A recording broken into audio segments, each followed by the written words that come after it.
श्री राम जय राम जय जय राम ओ श्री राम जय राम जय जय राम ओ।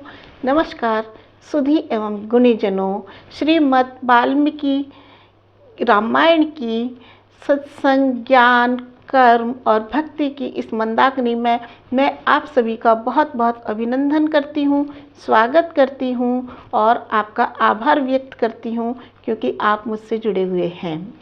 तो 20वें एपिसोड में आज हम देखेंगे कि कार्तिकेय का जन्म कैसे हुआ और सगर के 60,000 पुत्रों का जन्म कैसे हुआ। पिछले एपिसोड में हमने देखा कि श्री राम ने उनसे पूछा कि ये गंगा इस तरह से तीनों लोकों की यात्रा करती है और अब इसमें श्री राम विश्वामित्र जी से जानना चाह रहे हैं कि हे प्रभु, आपने हमें गंगा के तीनों लोकों की जो त्रिपथगा कहलाने की जो यात्रा है उसे आपने बताया, उसका हमें कारण समझाया। अब आप हमें ये बतलाइए, पुण्य सलीला इस गंगा ने इस धरती पर क्या क्या और कार्य किए, इसके क्या क्या काम हैं। तो इस सब के जवाब में आज हम देखेंगे और जानेंगे कि कार्तिकेय का जन्म कैसे हुआ, सगर के 60,000 पुत्र कैसे हुए। तो श्रीजनों एवं सज्जनों, मैं आपका इसमें एक बार फिर दोबारा स्वागत करती हूँ। आगे हम इस एपिसोड में ये भी जानेंगे कि पृथ्वी को और देवताओं को उमा ने श्राप क्यों दिया और कार्तिकेय को सेनापति का पद किसने प्रदान किया। तो देखते हैं। उक्तवाक्ये मुनि तस्मिन् उभौ राम लक्ष्मणौ प्रतिनंदे कथाओ वीराओ उचतु मुनिर्पुंगवे। उक्तवाक्ये मुनि तस्मिन् उभौ राम लक्ष्मणौ प्रतिनंदे कथाओ वीराओ उचतु मुनिर्पुंगवे। कि मुनि विश्वामित्र जी के इस प्रकार के सुंदर वचनों को सुनकर के राम लक्ष्मण ने उन कथाओं का अभिनंदन किया और दोनों वीरों ने मुनि से इस प्रकार पूछा कि आपने हमें गंगा की त्रिपथगा होने की पूरी कथा बताई, अब आप हमें यह भी बताइए कि हिमवान की पुत्री यह गंगा तीनों लोकों में अपनी धाराओं के द्वारा कौन कौन से कार्य करती है। तो विश्वामित्र जी ने इस प्रश्न पर गंगा के कार्यों का वर्णन आरंभ किया। उससे पहले उन्होंने ये आरंभ किया, यह बताना जरूरी समझा कि आखिर गंगा ने ये कार्य किस किस कारण से किए। तो इसके पूर्व की कथा कहते हैं, इस प्रकार कहते हैं, जैसा कि पिछले एपिसोड में बताया गया है कि हिमवान ने अपनी पुत्री उमा का विवाह अत्यंत प्रभावशाली भगवान शंकर के साथ कर दिया और इसके बाद भगवान शंकर अपनी प्रिया पार्वती के साथ पुरा राम कृतोद्वाह शितिकंठो महातपा दृष्ट्वा च भगवान देवीं मैथुनायोपचक्रमे। पुरा राम कृतोर्वः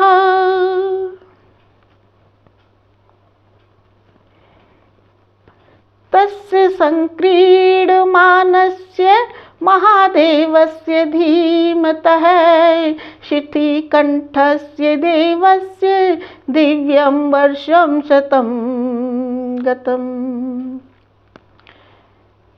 काफ़ी समय पहले जब पार्वती विवाह होकर के शंकर के साथ आई तो उन्हें वधू रूप में देख करके भगवान शंकर जो महान तपस्वी थे, नीलकंठ कहलाते हैं, और वो भगवती पार्वती के साथ संयुक्त हो गए और प्रेम लीलाएं करने लगे।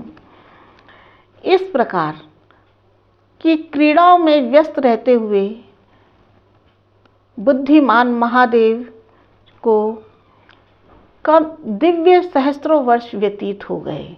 इस पर समस्त देवता लोग भयभीत हो गए और उन्होंने जाकर के भगवान शंकर से कहा कि हे प्रभु, हे महादेव, आपके इस प्रकार से प्रणय में संलग्न लेने से तीनों लोग व्यथित हो रहे हैं। आप कृपा करके इस लीला से उपकृत होइए और इससे उपराम लेकर के आप पार्वती के साथ जाकर के वेदोक्त तप का अनुष्ठान करें।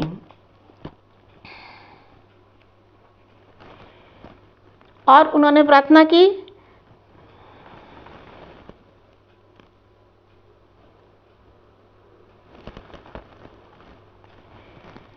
त्रैलोक्य हित कामार्थम तेजस तेजस धारये, रक्ष सर्वानिमान लोकान नालोकम कर्तुमर्हसि।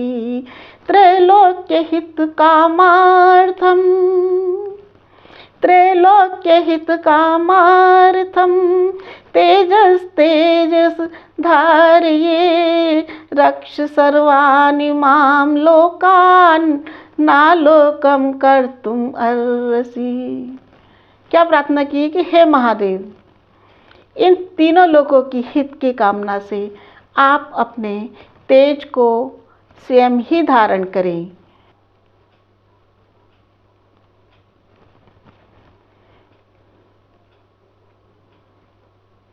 परंतु उस तेज को महेश और उमा धारण नहीं किए और देवताओं ने उनके प्रेम प्रसंग में व्यवधान डाल दी और देवताओं की प्रार्थना पर शंकर भगवान ने उस तेज को पृथ्वी को प्रदान कर दिया। देवताओं की प्रार्थना पर शंकर भगवान ने उस तेज को पृथ्वी को प्रदान कर दिया। पृथ्वी ने उस तेज को धारण करने की चेष्टा की, परंतु देवताओं की प्रार्थना पर अग्निदेव ने उस तेज को सरकंडों के वन में प्रकट किया, जो कि अग्नि और सूर्य के समान तेजस्वी था। इससे सभी देवता लोग तो बहुत प्रसन्न हुए, परंतु उमा देवी ने उन्हें श्राप दे दिया। उमा देवी ने उन्हें श्राप दिया। क्या कहा उन्हें? समन्युर अशपत सर्वान् क्रोध संरक्त लोचना, यस्मिन् निवारिता चाहम संगता पुत्र काम्यया। पार्वती देवी क्रोधित हो गई। समन्युर अशपत सर्वान् क्रोध संरक्त लोचना, यस्मिन् निवारिता चाहम संगता पुत्र काम्यया। गिरजानंदिनी उमा के नेत्र क्रोध से लाल हो गए और देवताओं से कहा कि मैं अपने पति के साथ थी और तुमने मुझे उनसे अलग करके बहुत कष्ट दिया है। मैं पुत्र चाहती थी। अब मैं आपको श्राप देती हूँ कि आपकी पत्नियाँ कभी भी पुत्रवती नहीं बनेंगी। और उन्होंने पृथ्वी को भी श्राप दिया कि हे पृथ्वी, तू भी बहुतों से राजाओं की भार्या होगी। इसीलिए मित्रों, पृथ्वी को राजाओं की पत्नी भी कहा जाता है। इसके बाद परिस्थितियों की गंभीरता को देखते हुए, क्योंकि इधर उमा दुखी थी, इधर समस्त देवता श्राप के कारण दुखी थे, पृथ्वी दुखी थी, तो भगवान शंकर उन्हें साथ लेकर के हिमालय के दूसरे पर्वतों पर चले गए और वहाँ पर तप करने लगे। जब कुछ समय बीता तो समस्त देवता लोग आए और उन्होंने ब्रह्मा जी से प्रार्थना की और किस प्रकार कहा यहाँ पर हमारा 37वां सर्ग प्रारंभ होता है। येन सेनापतिर्देव दत्तो भगवा पुरा सैतपे परमास्थाय तप्यते इसमें सहोमा। येन सेनापतिर्देव दत्तो भगवा पुरा सैतपे परमास्थाय तप्यते इसमें सहो उमा। कि भगवान शंकर के द्वारा जो हमें सेनापति के रूप में जो तेज हमें प्रदान किया गया था, उसे अब आगे कौन संभाले, क्योंकि उमा के साथ शंकर भगवान तो तप करने के लिए चले गए हैं। हे ब्रह्मा, हे ब्रह्मन, हे भगवान, अब आप ही हमें इसके लिए निर्दिष्ट मार्ग बतलाइएगा।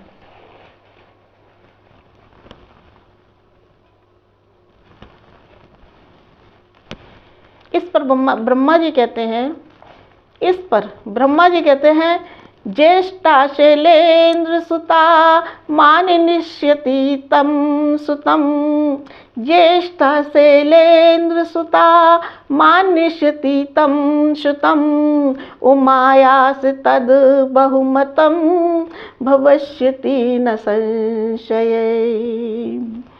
कि शैलेंद्र यानी हिमवान की बड़ी पुत्री जो गंगा है, वो उस पार्वती और शंकर भगवान के उस तेज को अपना पुत्र मानेंगी, और उमा भी इससे बहुत अधिक प्रसन्न होगी, क्योंकि वो उनकी बड़ी बहन है, इसमें कोई संशय नहीं है। इसलिए अब आप जाकर के गंगा देवी से प्रार्थना कीजिए। तो इस पर समस्त देवता लोग गंगा देवी के पास गए, उनसे जाकर के प्रार्थना की, तो उन्होंने फिर उस तेज को अपने अंदर धारण किया। परंतु वह तेज इतना भयानक या भयंकर था कि वो उसे सहन नहीं कर पाई, और सहन नहीं कर पाने के कारण उन्होंने अग्निदेव से कहा कि हे अग्निदेव, अब आप इस तेज को आप ही संभालिएगा। तो फिर अग्निदेव ने फिर उस तेज को जंगल में सरकंडों के रूप में प्रस्थापित किया, और उसके प्रस्थापित करते ही वो सारा प्रदेश स्वर्णमय हो गया।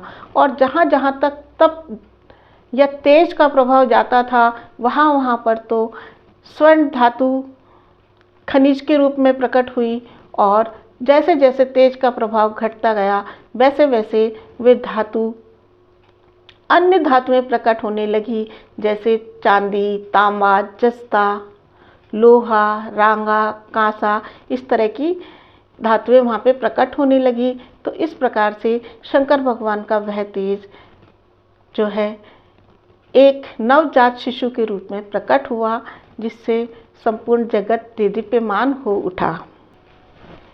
जब उस बालक का जन्म हुआ, तो अब देवताओं के सामने समस्या आई कि अब इसको दूध कौन पिलाएगा, कौन दूध पिलाएगा। तो उन्होंने कृतिकाओं से प्रार्थना की कि आप इस बालक को दूध पिला करके पोषण कीजिए। 6 कृतिकाओं के पास, जब 6 कृतिकाओं के पास गए, तो उन्होंने क्या कहा, उन्होंने कहा हम अवश्य इसका पालन करेंगे, हम अवश्य से दूध पिलाएंगे, परंतु हमारी एक शर्त है।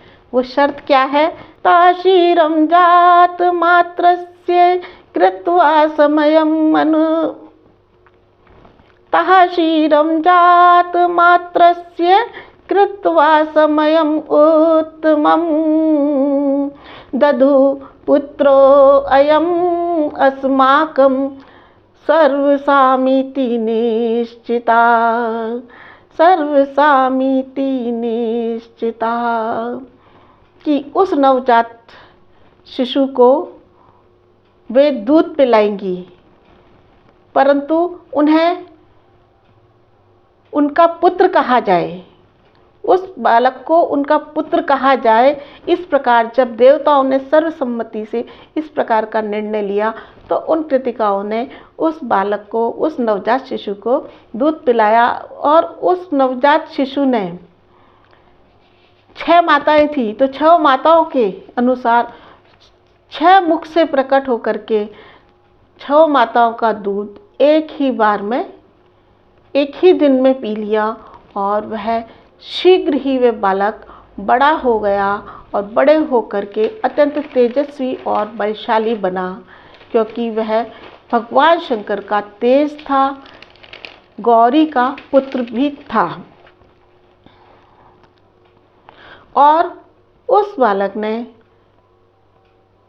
राक्षसों के, दैत्यों के सभी सेनाओं पर विजय प्राप्त कर ली। अब 38वां सर्ग प्रारंभ होता है। राजा सगर के पुत्रों की उत्पत्ति और यज्ञ की तैयारियां इसमें बतलाई गई हैं। श्री राम ने पूछा था कि गंगा देवी ने क्या क्या कार्य इस पृथ्वी पर किए, तो इसके उत्तर में विश्वामित्र मुनि अगला प्रसंग बतलाते हैं। कहते हैं, अयोध्या नगरी में सगर नाम से एक प्रसिद्ध धर्मात्मा राजा हुए हैं।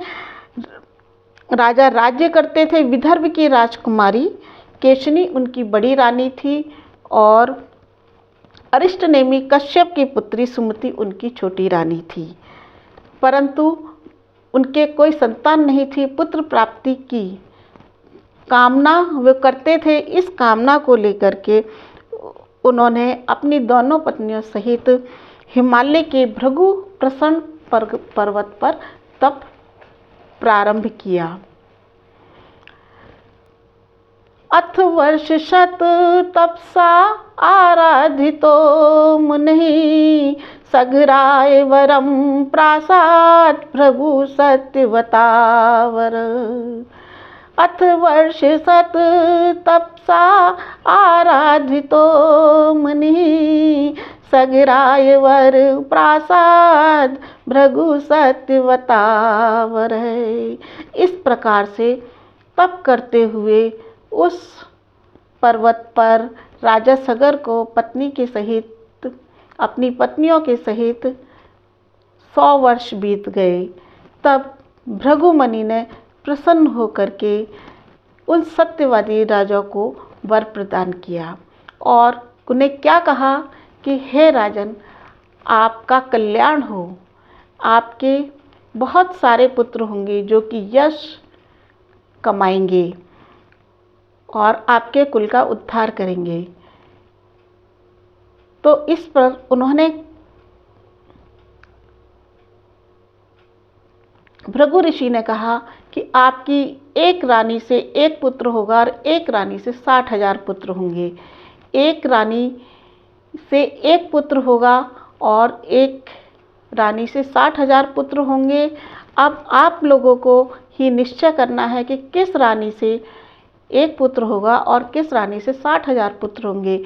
इस प्रकार उन दोनों रानियों ने निश्चय किया कि जो बड़ी रानी थी केशनी, वह एक ही पुत्र को जन्म देगी जो कि वंश को चलाने वाला होगा, और जो दूसरी रानी है सुमति, वह 60,000 बलवान पुत्रों को जन्म देगी। इस प्रकार का आशीर्वाद लेकर के राजा अपनी दोनों रानियों सहित अपने प्रासाद में, अपने महल में आ गए। तो मित्रों, आगे हम जानेंगे कि 60,000 पुत्र कैसे हुए, सुमति के 60,000 पुत्र कैसे हुए। आप जैसा कि चित्र में देख रहे हैं कि छोटे छोटे बालक हैं और जो है किस तरह से जो है वो मतलब माता उन्हें संभाल रही हैं। अथ काले गते तस्य ज्येष्ठा पुत्रं व्यजायत, असमंद इति ख्यातम केशिनी सगरात्मजम। अथ काले गते, कि समय चले जाने पर, तस्य ज्येष्ठाम पुत्रम व्यजात, बड़े पुत्र को उन्होंने जन्म दिया, केशनी ने जन्म दिया। सगर के बड़े पुत्र असमंजस नाम के प्रसिद्ध पुत्र को उन्होंने जन्म दिया। सुमतिस्तु नरव्याघ्र गर्भं तुम्बि व्यजायत षष्टिपुत्र सहस्राणि तुमं वदेत् विनिसृता। सुमतिस्तु नरव्याघ्रै गर्भस्तुम्बि व्यजायत षष्टिपुत्र सहस्राणि तुमं भेदात् विनिसृता। सुमति ने, जो छोटी रानी थी, हे राम, विश्वामित्र जी कहते हैं, हे नरव्याघ्र राम, सिंह पुरुष राम, कि उनकी छोटी रानी सुमति ने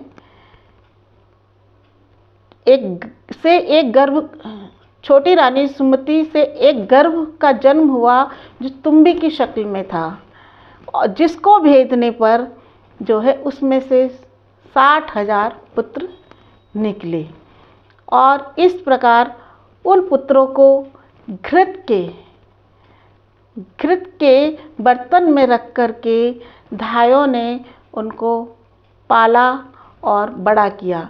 समय आने पर वह सभी पुत्र बहुत अधिक सुंदर और बलिष्ठ युवा बन गए।